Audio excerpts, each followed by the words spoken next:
Hi, welcome to Memoirs of a Morgan. Today we are going to be talking about self-compassion versus self-pity. It's a very big topic, and I think right now a lot of the collective is struggling with this. I think it's actually leaking into our lives. When you don't have self compassion for yourself, you cannot give compassion to others.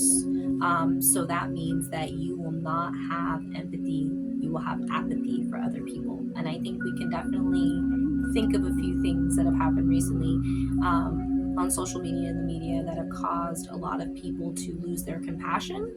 And I think we need to revert back and talk about self compassion, because when we work on ourselves, we have to work on loving ourselves first before we can work on loving other people.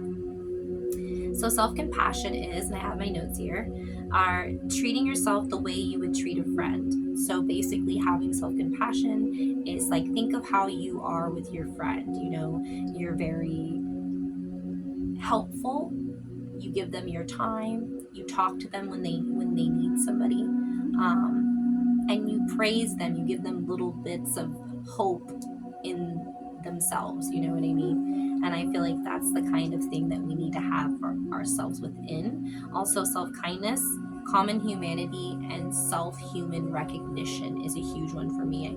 I really feel like we all need to recognize that we're just humans and we're all trying.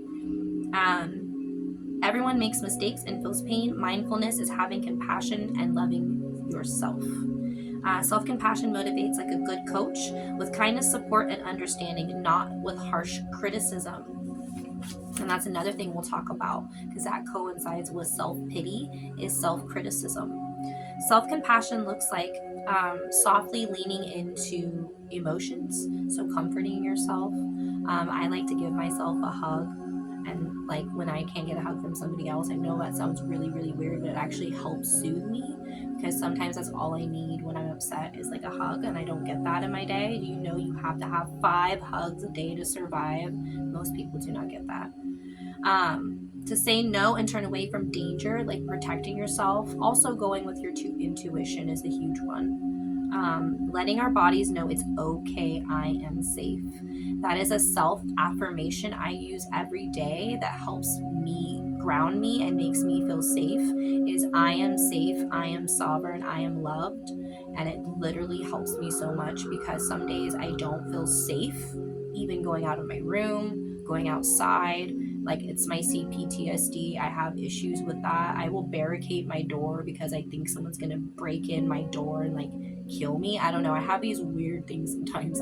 So these little tips really, really tend to help me. Figuring out what I need and giving it to myself or yourself, providing. So the building blocks for compassion to me are kindness, mindfulness, and humanity. Something that we're all lacking. We need to learn about humanity. Number one block to self compassion is people think we have to be hard on ourselves to change. You do not have to be self critical to yourself. You do not have to self harm. You do not have to self blame. You do not have to live in shame. I'm going to tell you that right now, because I spent 36 years of my life doing it, literally. So I'm trying to help others here, because I don't want anybody else to feel that feeling in their heart. You know?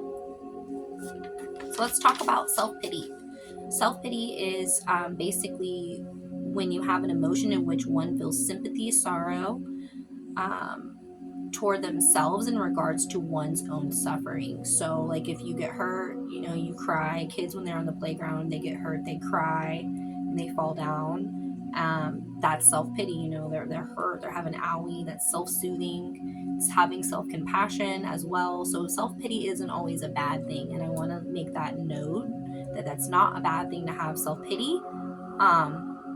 But the feeling of unhappiness that you have about your problems, especially when exaggerated, can cause yourself to constantly be in self pity, which leads to like victimhood. And that's another video for another topic that we'll talk about. But victimhood is something that happens when you live too much in self pity and self criticism, and you're not able to get yourself out of that. Self-pity arises when an individual attributes failures to external factors perceived as uncontrollable. So obviously when you get in a rut, you kind of become self-pity.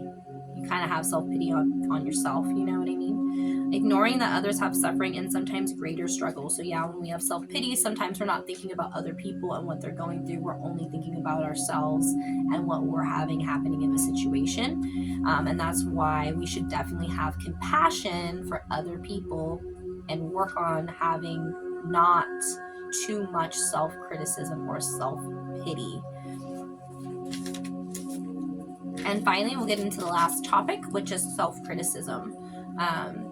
Self-criticism is when we criticize ourselves, we're tapping into the body's defense system. So actually, truly, when you're self-criticizing yourself, so if you go the whole entire day and you're saying, I hate this, I hate myself, I hate the way I look in the mirror, I hate my hair, I hate my body, any kind of self-criticism can actually have a physical and emotional reaction inside your body. So the more abuse you do verbally, the more it will actually manifest in the physical form of your body. So you have to be really, really careful about how you talk about yourself. And I know, because I used to do this all the time, where I would talk bad about myself. I'm still working on it, but it's something that happened for me with trauma and abuse, and CPTSD definitely heightens that. And there's triggers that I get when people do certain things or say certain things. So I have to be very careful about whom I choose to be around, whom I give my energy to, and who I hang out with. And that's not funny because it's like real shit, you know what I mean? Anyway, feeling threatened puts stress on the mind and body, and chronic stress can cause anxiety, depression, and it can lead to disease, actually. Which is why criticism is so bad for emotional, physical well-being. Self-compassion helps to down-regulate that threat response, actually. So having self-compassion can actually literally bring blood pressure down. It can bring your heart rate down. It can bring a lot of things down. Breathing techniques are good. We'll definitely go into some mindfulness techniques later on. So that's all I have to say about those 3 topics. So yeah, the yin of self-compassion contains the attributes being with ourselves in a compassionate way. So comforting, soothing, validating. So that's the yin. The yang of self-compassion, about acting in the world, is protecting, providing, and motivating ourselves.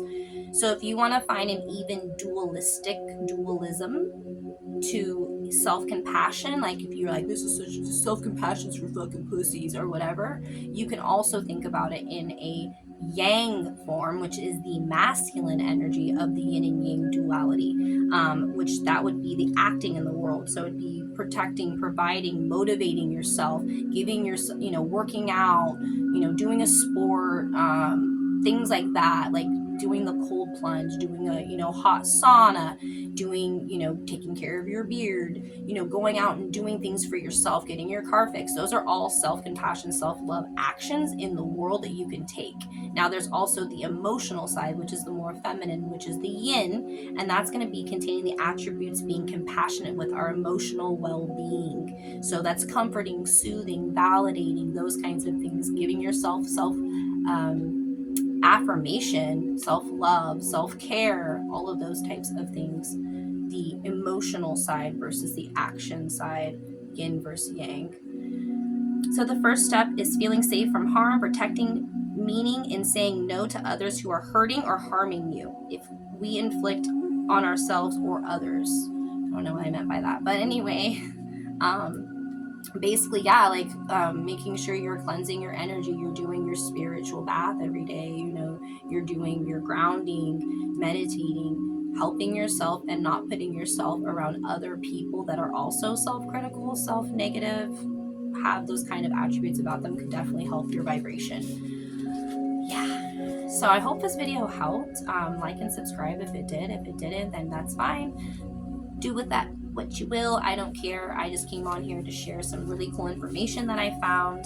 I'm going to do a smaller video breaking down the yin and yang of self-compassion in another video. And we're also going to have a full video on mindfulness. Stay tuned for more videos. I will definitely be making more more in the future about these kinds of topics of how to help yourself, how to ground yourself, how to literally live, learn, and love. You know what I mean? Whatever the heck that is. I don't even know why that's even a placard, but it is. So, hey, we're doing it. I hope you guys have a beautiful, blessed day. See you next time, guys.